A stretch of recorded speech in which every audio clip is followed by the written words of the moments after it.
भगवान के अनन्य भक्त हुए हैं।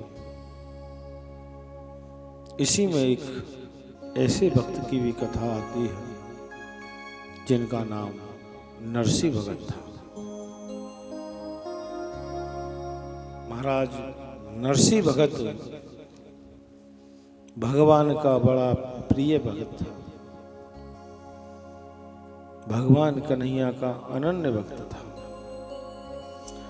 नरसी भगत जो था वो जूनागढ़ में एक रईसी परिवार के अंदर उसका जन्म हुआ।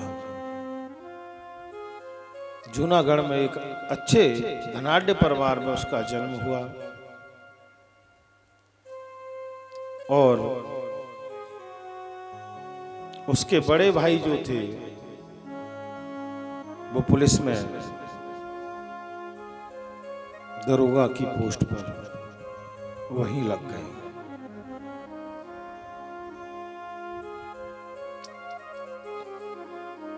और नरसी की छोटी उम्र में ही माता पिता का देहांत हो गया। इनको इनकी दादी ने पाला। नरसी को उनकी दादी ने पाला, पालन पोषण किया। अच्छे धनाढ्य परिवार में जन्म हुआ था। इस कारण से नरसी की शादी भी हो गई और नरसी की शादी हो गई और इनके 2 बच्चे हुए। एक पुत्र हुआ और एक पुत्री हुई। पुत्री रामा, इनकी पुत्री रामा हुई।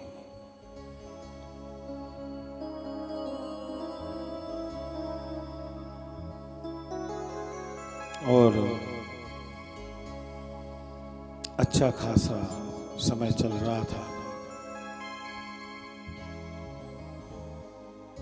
इन्होंने अपनी बेटी रामा की शादी भी कर दी क्योंकि बड़ी बेटी थी। समय बीतता गया और बड़ी बेटी रामा की शादी कर दी।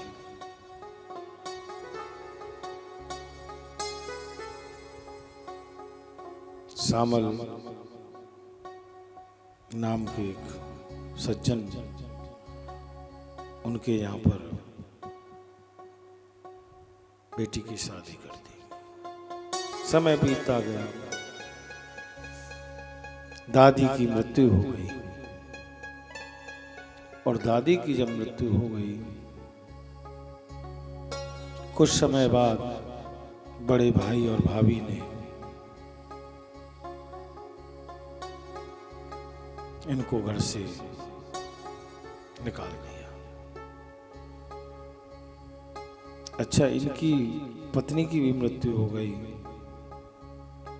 और पुत्र की भी मृत्यु हो गई थी। उसके बाद में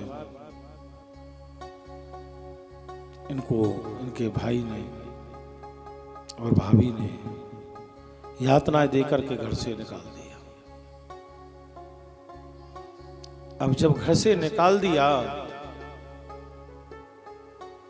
तो भक्त को स्थान कहाँ मिलता है। जब कष्ट शरीर पे पड़ता है तो याद परमात्मा की आती है। आज नरसी को भी कन्हैया की याद आई और जब कन्हैया की याद आई तो कन्हैया ने उनके ऊपर दया की। आज नरसी वहां से निकल करके आ जाते हैं और पास में ही गांव में एक टूटा सा खंडर सा मंदिर था। उस मंदिर में जाकर के बैठ जाते और वहीं परमात्मा का गुणगान करते।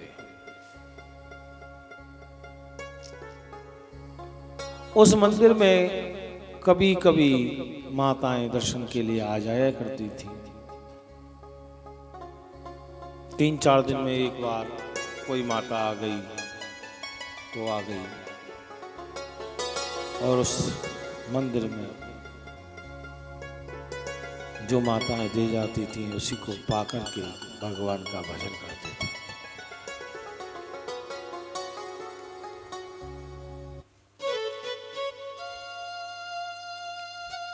और परमात्मा का अनन्य भजन किया करते थे। और आज नरसी सेठ वहीं पर बैठ कर कन्हैया का गुणगान किया करते। समय बीतता गया। आज रामा की जो बेटी है वो भी शादी योग्य हो गई और उसकी शादी तय कर दी।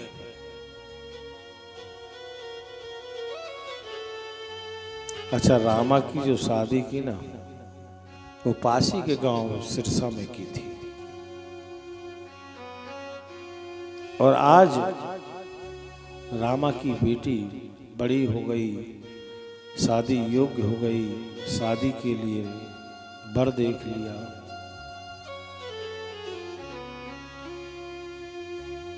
तो पद और मद दोनों सगे भाई हैं।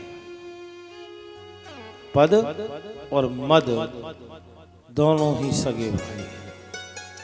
जब आदमी को कोई बड़ा पद मिल जाता है तो उसको मद आ जाता है।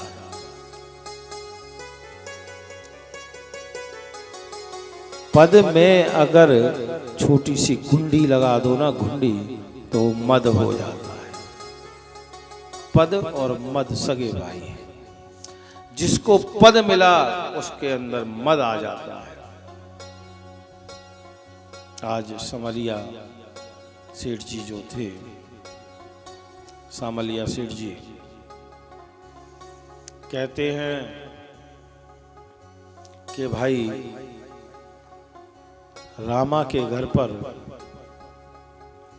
वैसे तो कुछ है नहीं उस पर देने के लिए, लेकिन निमंत्रण तो देना पड़ेगा। जो लोकाचलन है उसको तो निभाना पड़ेगा। आज सभी एकत्रित होते हैं। सामलिया सेठ जी आज अच्छे खासे धनाढ्य हो चुके थे, तो आज पद और मद का अहम उनके अंदर आ गया।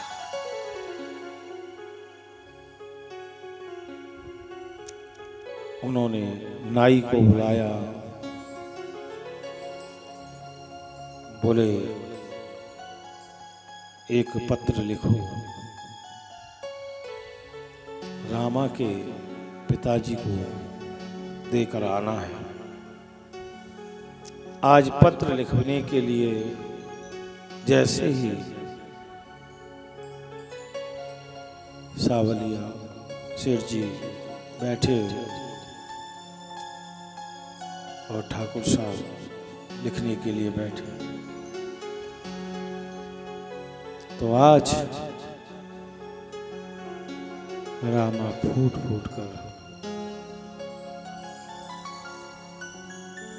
रोती है।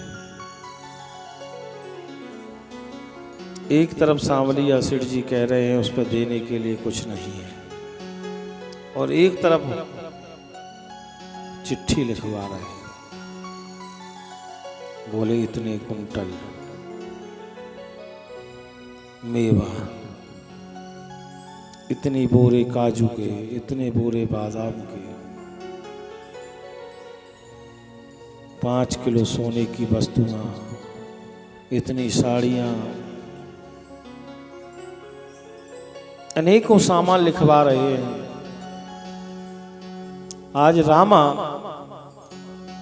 घुट रही है, अंदर ही अंदर रो रही है। कह रही है मेरा बाबुल बहुत गरीब है, वो कहां से देगा, उसके पास तो खाने को भी रोटी नहीं है। जन वो अपने कैसे जीवन को चला रहा है, उन पर कृपा करें, ऐसा ना करें। मनी मन विलाप कर रही है, रो रही है, जा रही है, कह रही है कि क्या इस पर्चे को फाड़ दूं, लेकिन उतना भी तो विश्वास नहीं है कि उनके सामने समक्ष जाकर के बोल दूं। रो रही है, व्याकुल हो रही है, क्योंकि जो पिता का और बेटी का जो स्नेह होता है ना, वो अटूट होता है। जब बेटी विदा होती है ना, जब पिता के सीने से लगकर रोती है,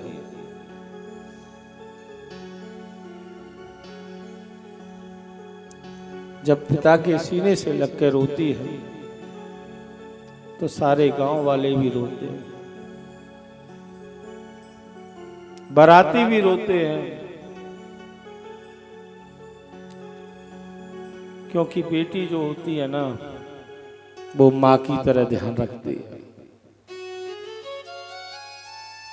बाप सीने से लगा करके रोता है कि बेटी अब तुम मुझे छोड़कर चली जाएगी, मेरे को अब पानी की पूछने वाला कौन है। पिता भी आंसुओं की धारा से रोता है जब बेटी विदा होती है। बेटी भी पिता के गले से लग जाती है, बोली मेरे पिता का अब कौन ध्यान रखेगा, कौन समय पर इनको पानी देगा, कौन समय पर इनको चाय देगा, मेरे पिता का कौन ध्यान रखेगा। क्योंकि जो पिता और बेटी का जो प्रेम होता है वो बड़ा ही अटूट होता है।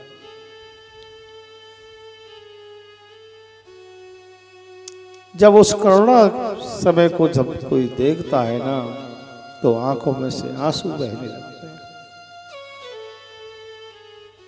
इतना दुख होता है कि मानो गाय के बच्चे को दूर कर दिया जाए। बाप छाती पीटता है, बेटी रोती है, दौड़ दौड़ के पागलों की तरह कहता है कि बेटी अब तू चली गई, मेरी माँ चली गई, मेरी बेटी चली गई।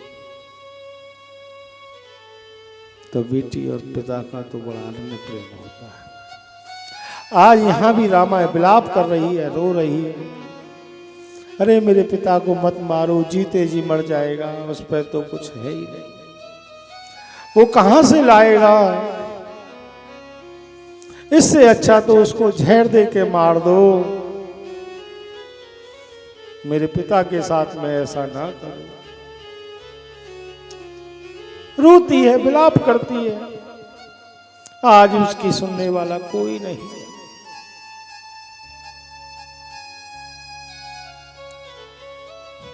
रो रो के बुरा हाल हो जाता है।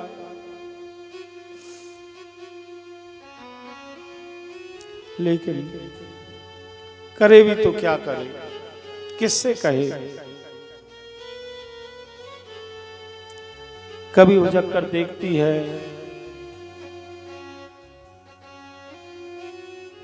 अरे बस करो, इतना ही बहुत है। अरे पूरे घर का कुनबा का सामान मंगा लोगे क्या। विलाप करती है, रोती है, चारों तरफ ऐसे नजर को दौड़ाती है जैसे कोई उसका साथ देने के लिए आ जाए, लेकिन कोई नहीं। झांकती है, बार बार देखती है, मन में विलाप करती है। अचक इशारे से अपने पति को इशारा करती है, अरे जरा सुनो ना मेरी। 2-4 बार पति भी अनदेखा कर देता है।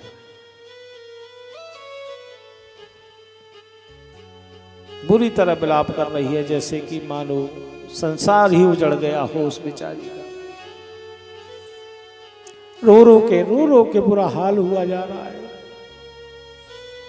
बोले मैंने तो मेरे पिता की स्थिति का मुझे पता नहीं कैसे जी रहा है, आज ये भी उसके ऊपर एक प्रहार करने के लिए जा रहे हैं।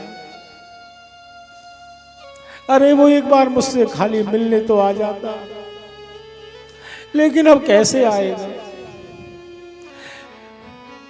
मेरे को इतना समय 27 वर्ष हो गए, मैंने अपने पिता की शक्ल नहीं देखी, मैंने अपने पिता को नहीं देखा। कैसा दिखता होगा मेरा पिता, मेरा भाई कैसा दिखता होगा। रो रो के बुरा हाल हुआ जा रहा है।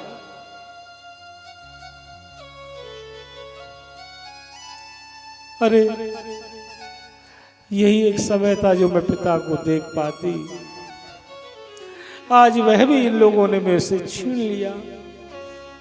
अब मैं अपने पिता से कैसे मिल पाऊंगी। फिर जाकर जब झक करके देखती है, फिर अपने पति को इशारा देती है। पति आते हैं, अपने पति के आगे अपने आंचल को बिछा देती है, अपनी साड़ी को बिछा देती है, कहती है इसको रौंद दो, मुझको इसमें भीख दे दो, मेरे पिता पर ऐसा बार ना करो कि वो सहन ना कर पाए, वो जीते जी मर जाएगा, उसका कोई खाने का पता नहीं, रहने का पता नहीं, वो कैसे इन वस्तुओं को जुटा पाएगा। अरे आप अपने पिता को समझाओ ना, आप कुछ करो ना। और आज उसने अपने पति के चरण पकड़ लिए और फूट फूट के रोने लगी। मैं जब तक इन चरणों को नहीं छोड़ूंगी, जब तक आप मुझको वचन नहीं दोगे,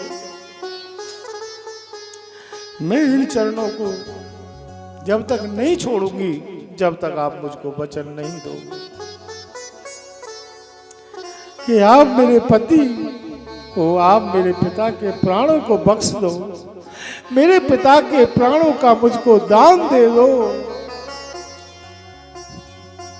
पैरों को पकड़ लिया है, रो रही है, विलाप कर रही है। पति भी खड़े खड़े देख रहा, वह भी ये कह रहा है कि पत्र तो अब लिख चुका है, पिता की आज्ञा का मैं भी कैसे उल्लंघन कर पाऊंगा। लेकिन रामा के तो आंसू ही बंद नहीं हो रहे। रामा रो रही है, विलाप कर रही है, कह रही है मैं कुछ नहीं जानती, आप मेरे पिता के प्राणों को बख्श दो, मेरे पिता के प्राणों का मुझको दान दे दो, वो मर जाएगा,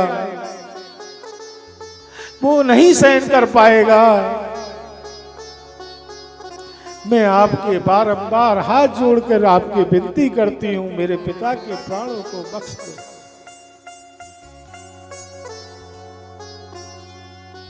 विलाप कर रही है। पतिदेव समझाते हैं कि तुम चिंता मत करो, हम सब देख लेंगे, तुम चिंता ना करो, हम देख लेंगे। बोले नहीं, आप मुझको वचन दो कि तुम मेरे पिता के प्राणों का मुझे दान दे दो। काफी समझाने के बाद में, लेकिन रामा के आंसू बंद नहीं हो रहे। उस नाई को, उस ठाकुर को अंदर बुलाया। रामा ने आज उसके हाथ जोड़े, कहा हे भैया, मैं आपके हाथ जोड़ती हूं, मेरे पिता को इस पत्र को देने के बाद में ये कह देना कि ये तो समय की वजह से मैंने लिखा है, आप तो खाली आ जाना, कुछ लाने की आवश्यकता नहीं है। आज रामा रो रही है, फूट फूट के रो रही है, हाथ जोड़ रही है, हे भैया मेरा पिता जीते जी मर जाएगा, आप हाथ जोड़ करके बोल देना कि कुछ लाना नहीं है, खाली आप आ जाना। आज वह ये कहेगा कि मेरी बेटी को तो मेरी स्थिति का पता था, आज उसने भी मेरे साथ में ऐसा किया, वो तो मेरा रक्त है, वो तो मेरा खून है, आज मेरी बेटी ने भी मुझको नहीं समझा। जब मेरी बेटी ही मुझको नहीं समझ पाई तो कोई मुझे क्या समझेगा। मेरा पिता आज मेरे प्रति ही कुछ सोच रहा होगा, मेरे पिता ही मेरे प्रति सोचेंगे। भैया आप कृपया करके मेरा इतना काम कर दें। और आज वो नाई उस पत्र को लेकर के वहां से सिरसा से निकल जाता और सांवलिया सेठ कहते हैं, सुनो उसको बोल देना जो सामान लिखा है उतना लेकर के आए, नहीं तो आने की आवश्यकता नहीं है। नाई चलता है, जाता है, पहुंचता है। नगर में पहुंचने के बाद में कहता है, भैया यहाँ नरसी सेठ जी का घर कौन सा है। अब नगर में कोई नरसी सेठ हो तो पता चले। काफी जगह पूछा कि कोई नरसी सेठ का घर कहाँ है, किसी ने नहीं बताया। दुखिया को कौन जानता है, जिसका कोई ना हो उसको कौन जानता है। लेकिन हारे का हरि नाम, जो हार जाता है उसका साथ हरि देते हैं, परमात्मा देते हैं। आज उस ठाकुर के सामने मेरे भगवान आ जाते हैं और कहते हैं, हाँ आप किसका पता पूछ रहे हैं। बोले मैं नरसी सेठ जी का पता पूछ रहा हूँ। बोले हाँ वो नरसी सेठ जी जो है ना अब नरसी भक्त हो गए हैं और वो सामने वाले मंदिर में रहते हैं, आप वहां चले जाइए। आज वो ठाकुर जो है मंदिर में पहुंचता है और विनम्र भाव से नरसिंह जी को राधे राधे बोलता है। इधर नरसिंह जी भी कहते हैं, आओ भैया राधे राधे बैठो, कैसे कहां से आना हुआ। जैसे ही उसने बताया, मैं सिरसा से आया हूं, आपकी पुत्री रामा की बेटी का विवाह है।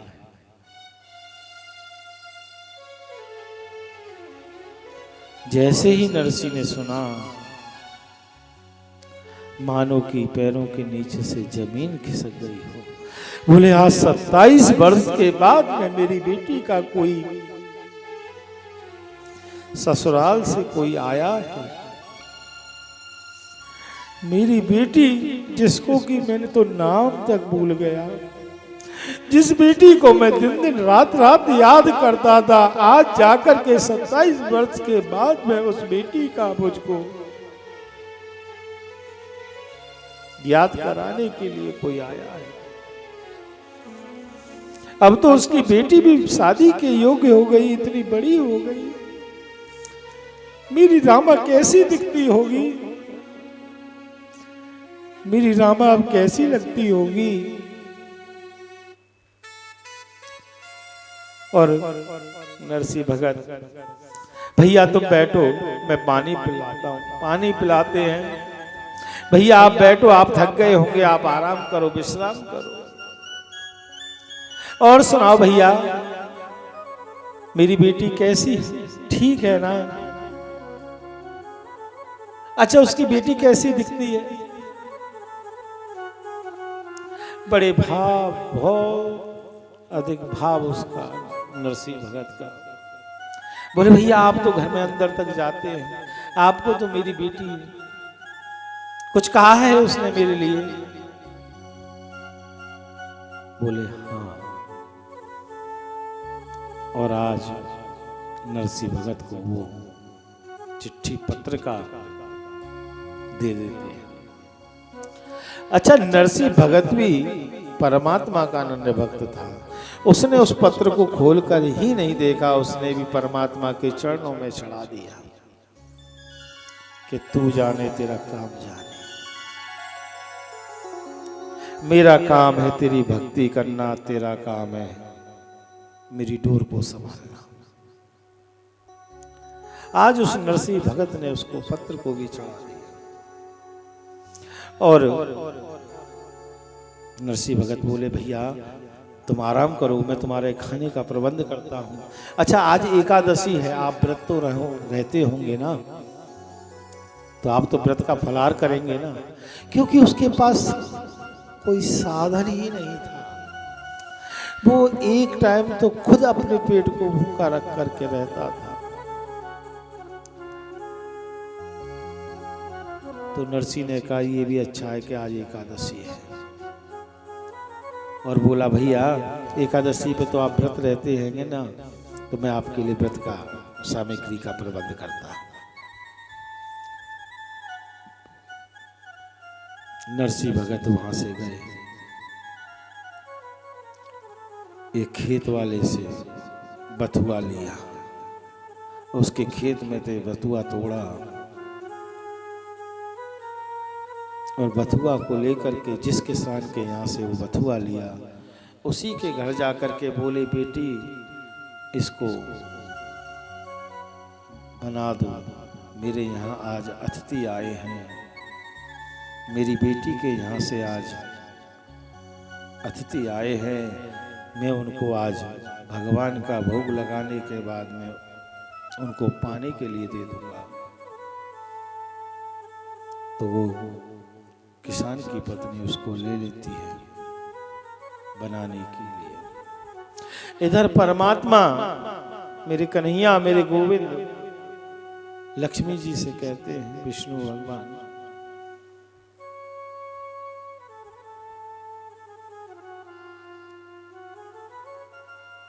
कन्हैया जी कहते हैं कि रुक्मणी जी जल्दी से 56 भोग की तैयारी करो, जल्दी से 56 भोग तैयार करो, मुझे मेरे भक्त के यहाँ लेकर के जाना है। और आज रुक्मणी जी भी कोई सवाल जवाब नहीं करती है, जल्दी से 56 भोग तैयार कर देती हैं, और सोने की थाली में उन 56 भोगों को, प्रसादों को, व्यंजनों को रख देती हैं। उस सोने की थाली को लेकर के मेरे परमात्मा उस ठाकुर के पास जाते हैं और कहते हैं भैया ये आप प्रसाद पा लीजिए, सेठ जी ने मुझसे कहा है कि आपको भोजन प्रसादी पवा दें, क्योंकि मैं सेठ जी का मुनीम हूं,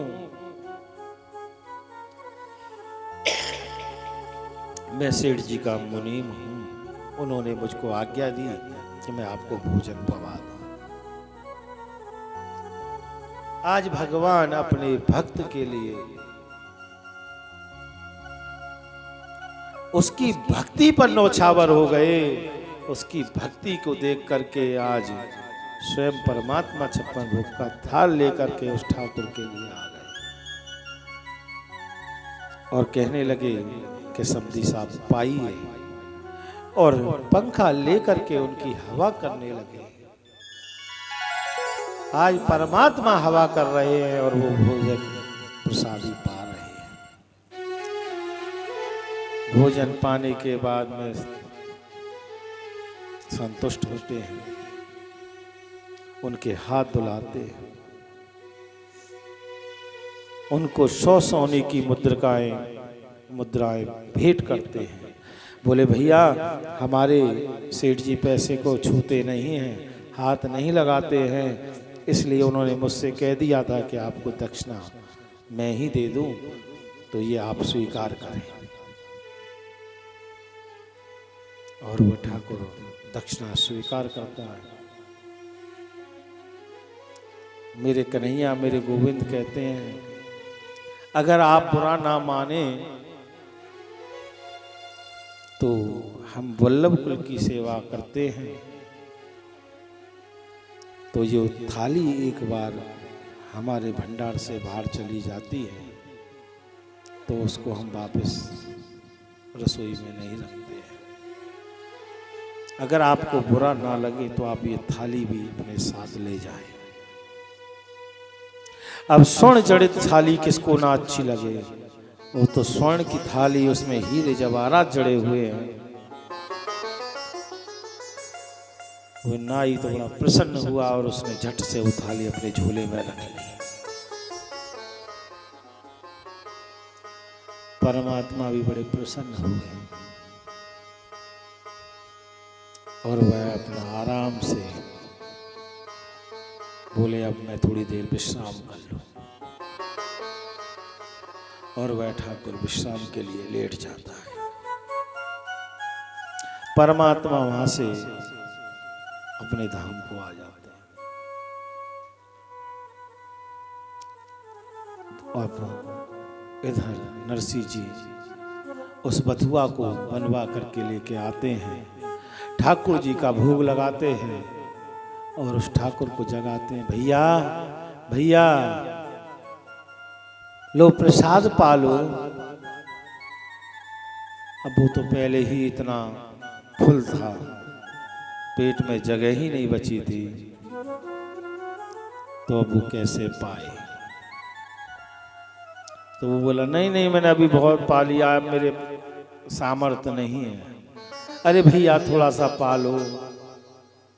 अरे नहीं नहीं मैंने अभी तो पाया है, आपका मुनीम अभी तो खिला करके मुझको गया है।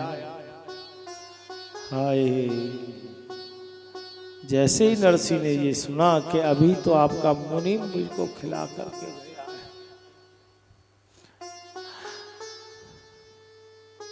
चरणों में पड़ गया, रोने लगा। बोले वाह मेरे प्रभु, आज आप अपने भक्त के लिए मुनीम भी बन गए। हे संवरिया, आपकी लीला तो बड़ी अपरंपार है। रोने लगा, चरणों के पकड़ लिए परमात्मा के, आंसुओं से ही चरण धो डाले परमात्मा के। बोले आप तो मेरी लाज राख ली आप। और कुछ समय बाद वह वहां से प्रस्थान करते हैं। इधर नरसिंह जी महाराज भी परमात्मा को याद करते हैं और कहते हैं कि अब तू जाने तेरा काम जाने, तेरे हवाले मेरी गाड़ी प्रभु, तू जाने तेरा काम जाने। इस प्रकार का भाव रखते हैं।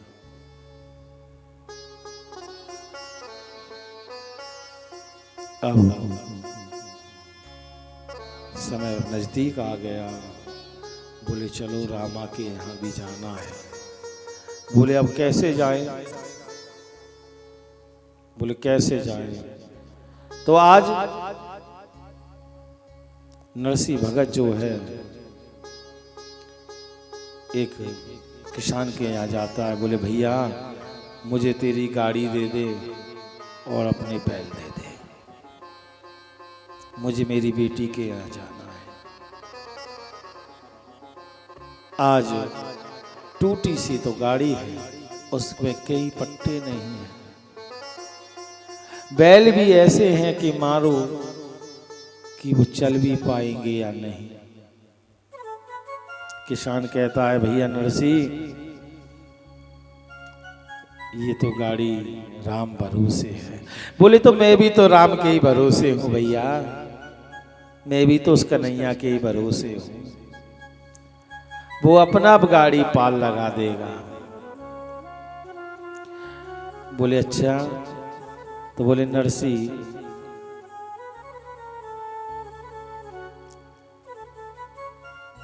गाड़ी के पैसा कौन देगा?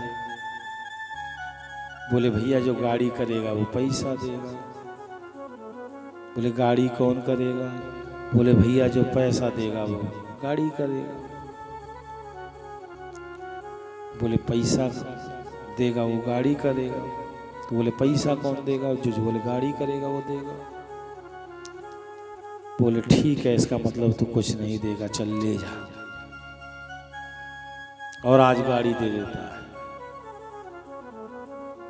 अब कहते हैं मेरे साथ में जाने वाला भी तो कोई हो। तो कुछ सूरदास महात्मा रहते थे, एक कुटिया में भजन किया करते थे। उसमें से जा करके बोला चलो भाइयों संतो, मेरी बेटी की शादी है, मेरी बेटी की शादी है। आप लोग अगर बुरा ना माने तो आप लोग मेरे साथ चलें। साधु भी कहते हैं चल भैया चलेंगे, हमें क्या दिक्कत है।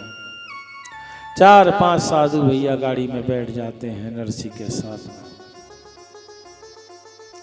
और गाड़ी को हाँक देते हैं।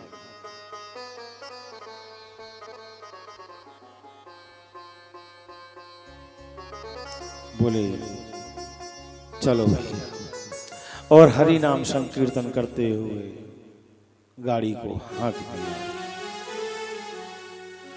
राधे राधे गोविंद गोपाल राधे, राधे राधे गोविंद गोपाल राधे, राधे राधे गोविंद गोपाल राधे, राधे राधे गोविंद गोपाल राधे, राधे राधे गोविंद गोविंद राधे, राधे राधे गोविंद गोविंद राधे। इस प्रकार से जान भजन करते हुए कीर्तन करते हुए गाड़ी को ले जा रहे हैं, और चलते चलते गाड़ी बीच में एक गड्ढे में फंस गई,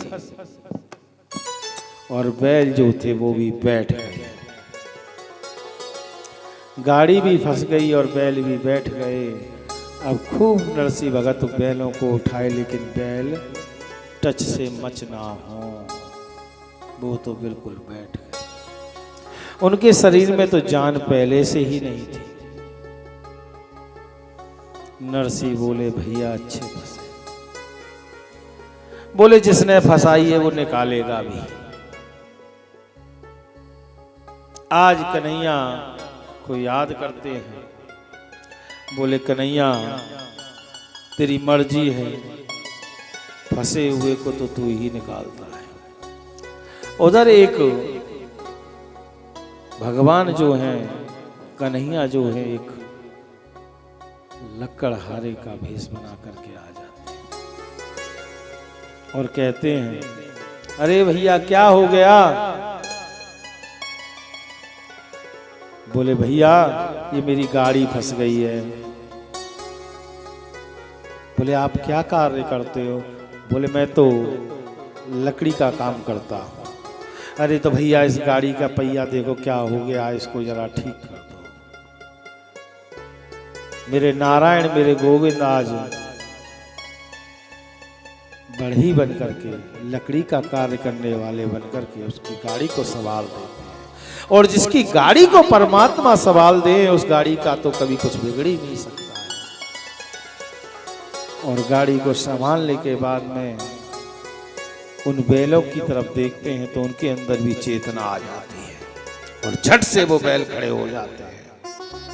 अब नरसिंह जी देख करके बड़े प्रसन्न होते हैं। बोले भाई तुम तो वाकई में बहुत बड़े कारीगर हो, बहुत बड़े कारीगर हो। देखो आपने तो बैलों को 1 मिनट में खड़ा कर दिया। बोले हाँ मेरे को अनुभव है, बोले अच्छा। बोले भैया कहाँ जा रहे हो? हमें भी सिरसा तक जाना है, अगर उधर ही आप जा रहे हो तो हमारे इस रथ को हाँक ले चलो, हमारी इस बैलगाड़ी को हाँक के ले चलो, अगर आपको हाँकना आता हो तो। आज मेरे कन्हैया मेरे गोविंद क्या कहते हैं? बोले हाँका था, द्वापर में एक रथ चलाया था, एक के हम भी सारथी बने थे, उसका रथ हमने भी चलाया था। उस रथ को चला करके हमको इतना अनुभव हो गया है कि बैलगाड़ी तो हमारे सामने कुछ नहीं। चलो फिर भी हम कोशिश करते हैं, चलाते हैं। आज मेरे कन्हैया मेरे गोविंद उस रथ को हाँकते हैं, उस बैलगाड़ी को लेकर के चलते हैं, और चलते चलते चलते चलते सिरसा से थोड़ा पहले ही भगवान कहते हैं भैया मेरा तुझ स्थान आ गया, अब मैं तो यहाँ उतरूंगा। और वहां उतर जाते हैं और नरसी सेठ से कहते हैं कि लाओ भाई मेरी मजदूरी मुझको दे दो। बोले भैया काहे की मजदूरी?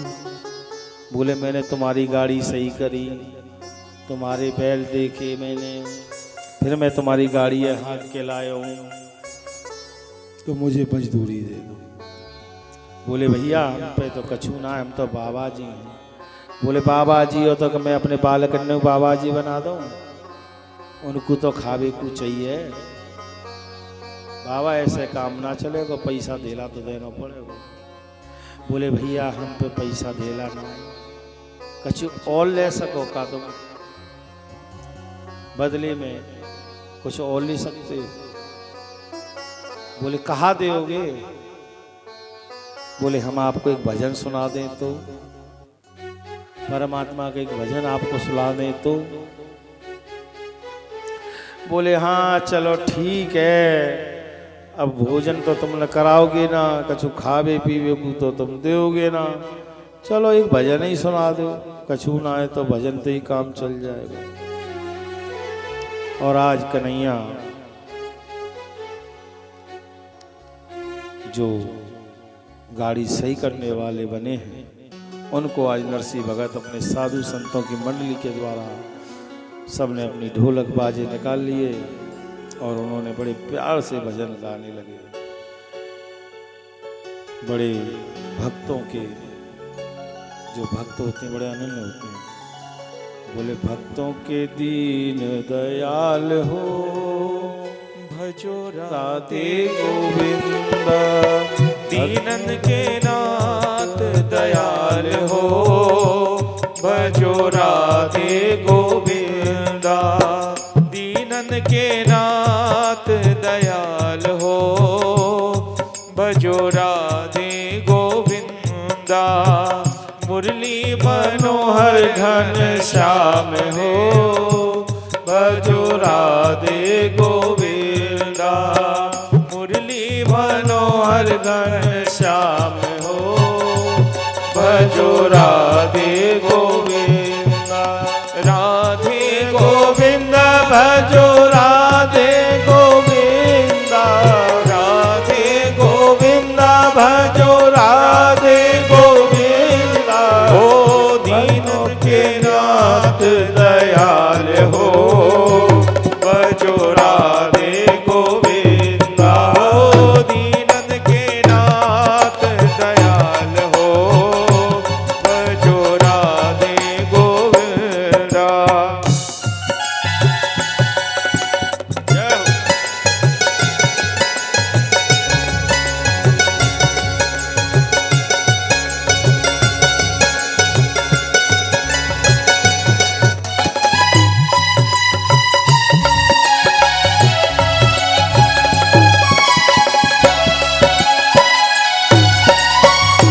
दीन दयाल सुने जब ते, तब ते मन में कुछ ऐसी बसी है, तेरो कहा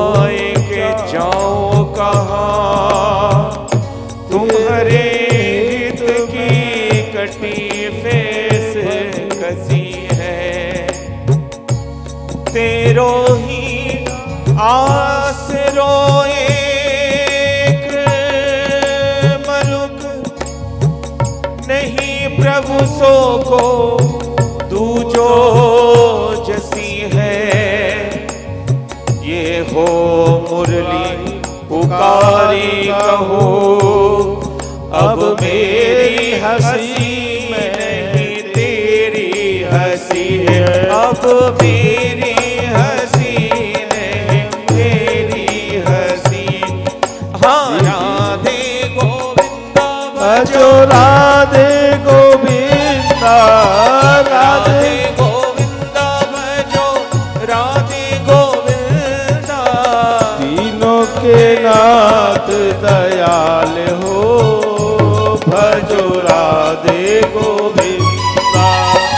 तीनों के नाथ दयाल हो भजो राधे गोविंदा। भजो राधे गोविंदा भजो राधे गोविंदा भजो राधे गोविंदा भजो राधे गोविंदा। और आज नरसिंह जी भजन सुना करके उस गाड़ी सही करने वाले के रूप में परमात्मा को विदा करते हैं और फिर गाड़ी को लेकर के आगे चल देते हैं। अच्छा, जो सामलिया जो सेठ था, वो सामलिया कह देता है, सुनो, अगर वैसे तो वो आएगा नहीं, अगर वो आता भी है तो उसको नगर के बाहर ही रोक देना। बोले उसको नगर के बाहर ही रोक देना,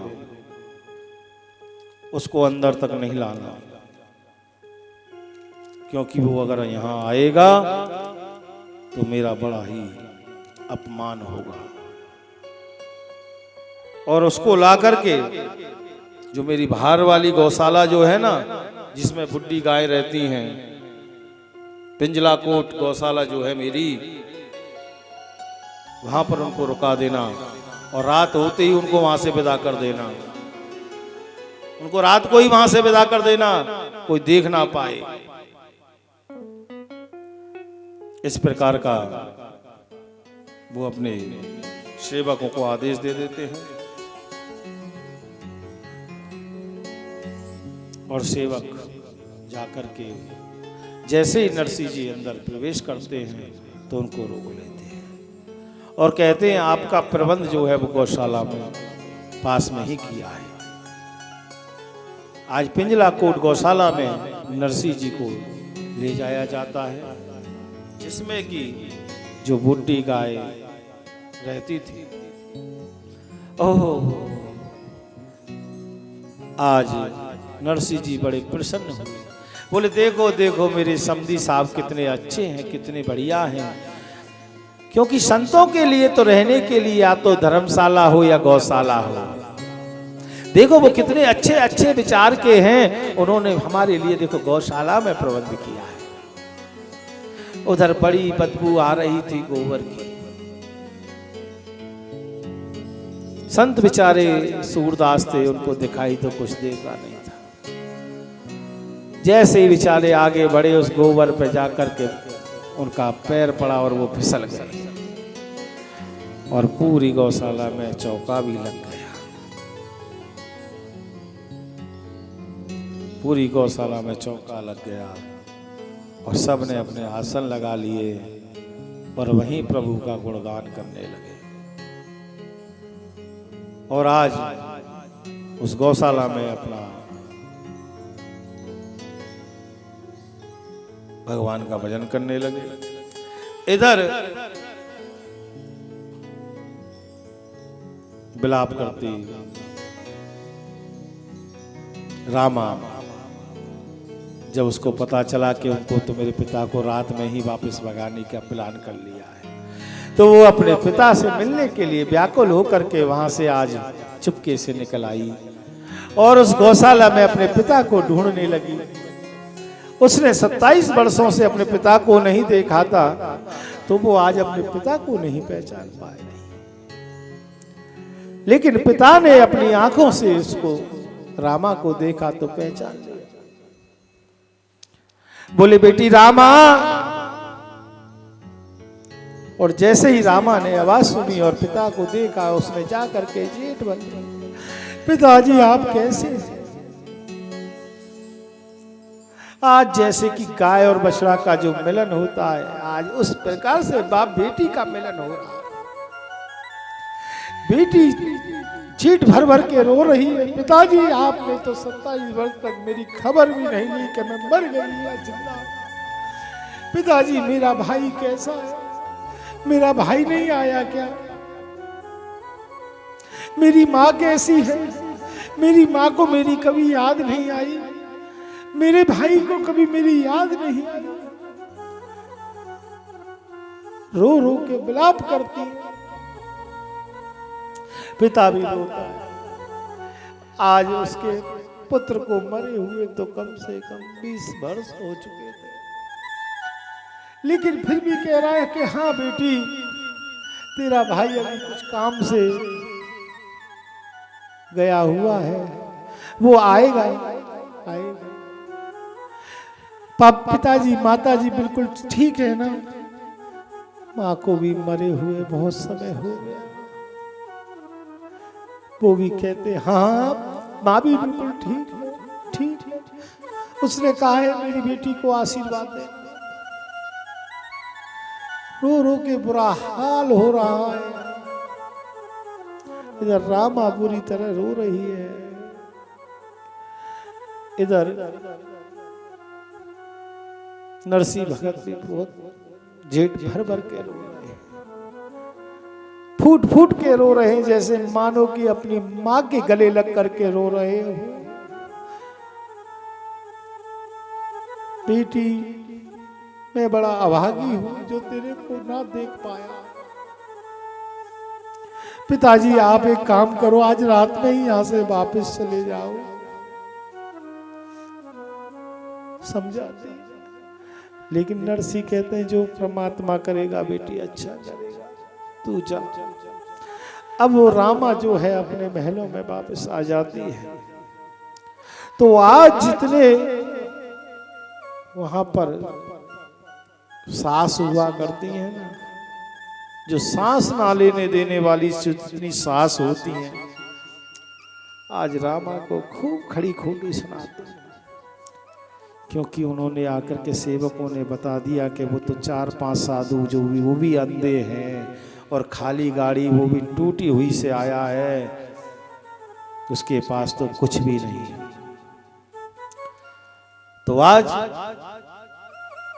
जितनी भी सासें जो होती है ना, बहुत खड़ी खोटी सुनाने लगती हैं।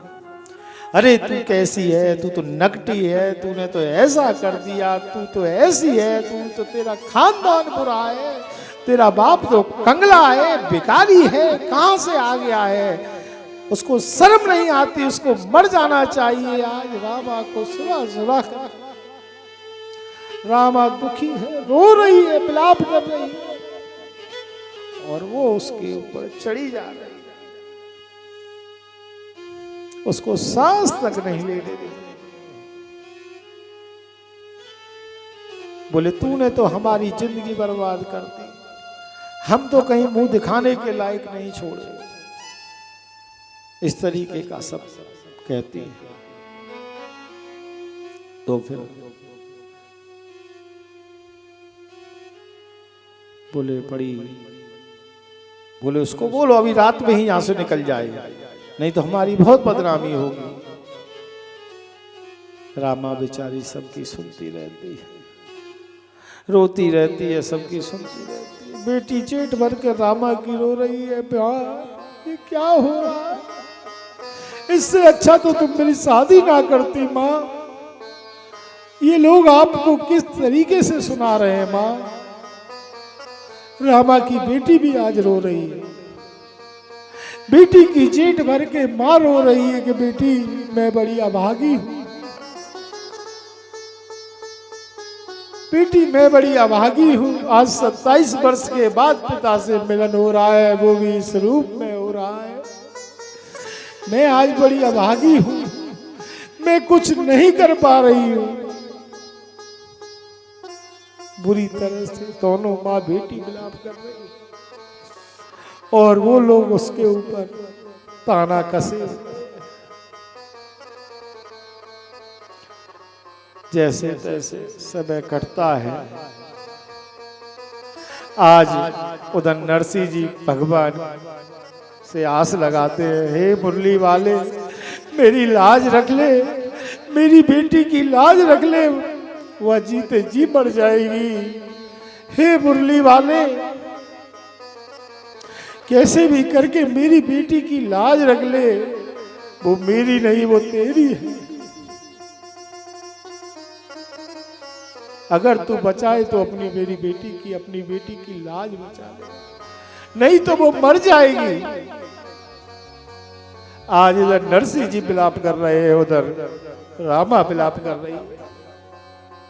दोनों की अश्रुधारा बह रही है। नरसिंह आज विलाप कर रहे हैं, हे कन्हैया बचा सके तो बचा ले, वरना मैं भी आज प्राण त्याग दूंगा। आज मेरे कन्हैया मेरे गोविंद कहते ठीक। विलाप करते करते नरसिंह बेहोश हो जाते, मूर्छित हो जाते। हे गोविंद तू जाने तेरा काम जाने, मैंने तो सिर्फ तेरी भक्ति की है, मुझ पर तो कुछ है नहीं। अब लाज राखे तो तेरे हाथ, ना राखे तो तेरे हाथ। भाव में वो रो करके रो रहे हैं और मूर्छित हो गए। इधर जब भात पहनने का समय होने लगा तो निमंत्रण देने के लिए बोले कि चलो। इधर मेरे मुरारी मेरे कन्हैया मेरे गोविंद कुबेर को आदेश देते हैं कि कुबेर जितना भी धन है इन गाड़ियों में भर दो। महाराज द्वारका से लेकर के आज सिरसा तक लाइन लग गई गाड़ियों की। द्वारका से लेकर के सिरसा तक गाड़ियों की लाइन लग गई। सब गाड़ियों में हीरे जवाहरात, स्वर्ण मुद्रिकाएं, साड़ी,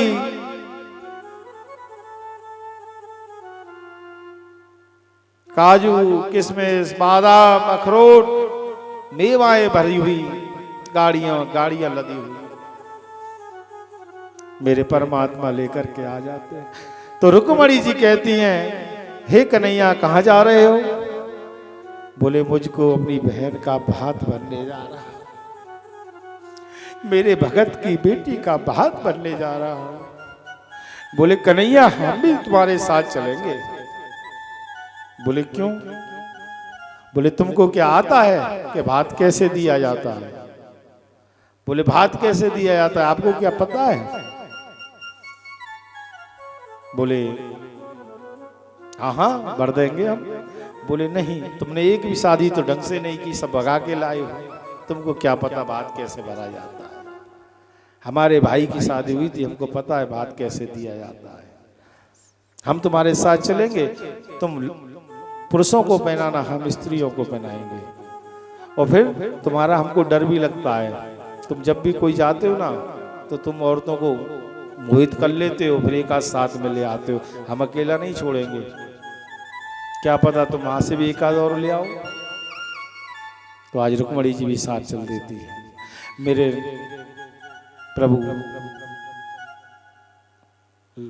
रुक्मणी और कन्हैया जी दोनों साथ में आते हैं और नरसिंह जी को प्रणाम करते हैं और नरसिंह जी से कह देते मुंह पे उंगली रख के, बोले चुप, हम तुम्हारे मुनीम हैं, हम तुमको प्रणाम करेंगे, तुम हमको नहीं करोगे, नहीं तो पोल खुल जाएगी और हम अभी लौट जाएंगे।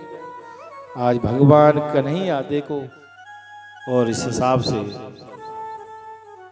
कन्हैया को कह देते हैं मैं जैसे कर रहा हूं करने दो, अगर आप करोगे तो गड़बड़ हो जाएगी, और आप चुपचाप खड़े रहना, देखते रहना कि कैसे क्या हो रहा है। आज कन्हैया जी वहां पर रामा का भात बनने के लिए खड़े हो जाते हैं, और रामा का भात बनने के लिए मेरे कन्हैया मेरे गोविंद खड़े हो जाते हैं, और आज सभी को कहते हैं। तो एक मैनपुरी में आधार चेतन जी हुए, आधार चेतन जी हैं, वो बहुत अच्छा एक भजन गाते हैं, बड़ा ही प्यारा भजन गाते हैं, और उसी भजन की कुछ पंक्तियां हम भी दोहराते हैं। बड़ा भाव का भजन है, और ये भात के समय पर अधिकतर गाया जाता है। हरि रामा रे आज कन्हैया घर आए गए हैं, हरे रामा रे आज कन्हैया घर आए गए हैं। बहना रामा रे आज कन्हैया घर आए गए हैं। बहना रामारी आज कन्हैया घर आए गए हैं। उनसे मुरली बजाए, उनसे मुरली बजाए मेरी बहनारी आज कन्हैया घर आए गए हैं। हाँ उनसे मुरली ने क्यों बजवाए मेरी बहनारी आज कन्हैया घर आए गए हैं।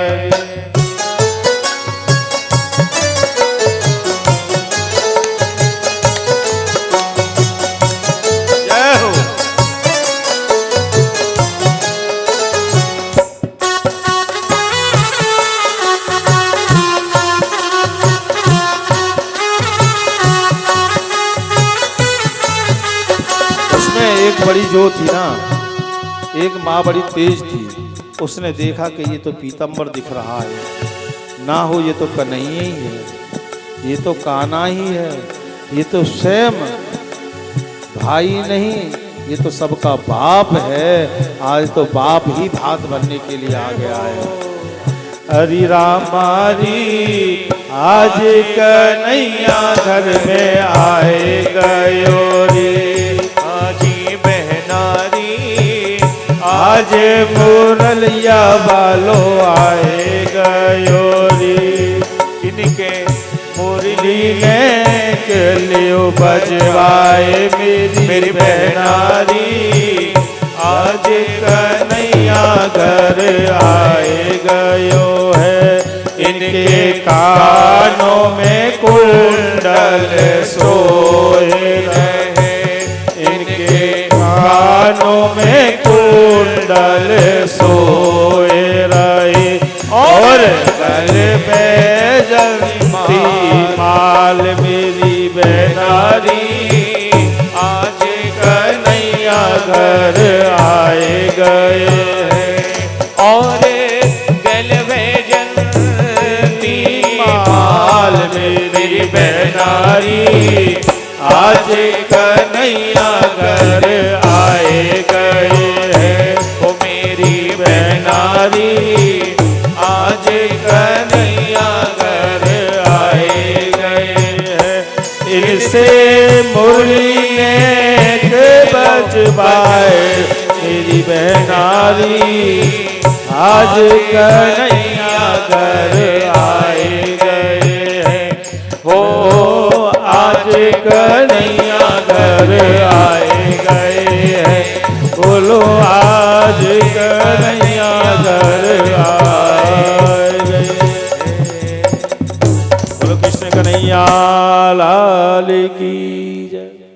और आज मेरे कन्हैया मेरे गोविंद भात भरने के लिए चौकी पे चढ़ जाते हैं और कहते हैं सेठ जी लाओ निकालो तुम्हारी लिस्ट।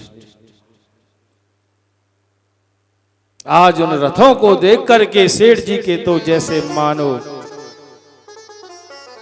हाथ पैर कांपने लगे।